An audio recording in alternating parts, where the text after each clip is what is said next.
You're watching the History Fella channel. In this video, we're looking at Erich von Manstein. Fritz Erich George Eduard von Manstein was born on the 24th of November 1887 and would die on the 9th of June 1973. Manstein was a German field marshal of the Wehrmacht during the Second World War, who was subsequently convicted of war crimes and sentenced to 18 years imprisonment. Born into an aristocratic Prussian family with a long history of military service, Manstein joined the army at a young age and saw service both on the Western and Eastern Front during the First World War. He rose to the rank of captain by the end of the war and was active in the interwar period, helping Germany rebuild its armed forces. In September 1939, during the invasion of Poland at the beginning of the Second World War, he served as Chief of Staff into the Gerd von Rundstedt Army Group South.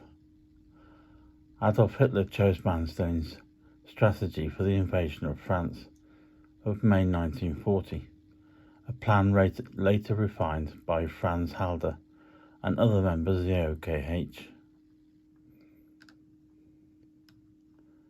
Anticipating a firm Allied reaction should the main thrust of the invasion take place through the Netherlands, Manstein devised an innovative operation that called for an attack through the woods of the Ardennes and rapid drive to the English Channel, thus cutting off the French and Allied armies in Belgium and Flanders. Attaining the rank of general at the end of the campaign, he was active in the invasion of the Soviet Union in June 1941. He led the Axis forces to the siege of Sevastopol and the Battle of Kerch Peninsula, and was promoted to Field Marshal on the 1st of July 1942, after which he participated in the siege of Leningrad. Germany's fortunes in the war had taken an unfavourable turn in December 1941, and in the following year, during the catastrophic Battle of Stalingrad, Manstein commanded a failed relief effort, Operation Winter Storm, in December.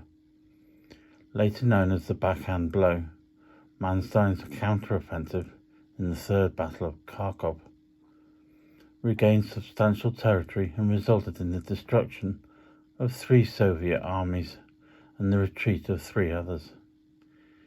He was one of the primary commanders at the Battle of Kursk. His ongoing disagreements with Hitler over the conduct of the war led to his dismissal in March 1944. He never obtained another command and was taken prisoner by the British in August 1945, 3 months after Germany's defeat. Manstein gave testimony at the main Nuremberg trials of war criminals in August 1946 and prepared a paper that, along with the later memoirs, helped cultivate the myth of the clean Wehrmacht, the myth that German armed forces were not capable of atrocities of the Holocaust. In 1949, he was tried in Hamburg for war crimes and was convicted on 9 of 17 counts, including the poor treatment of prisoners of war and failing to protect civilian lives in his sphere of operations.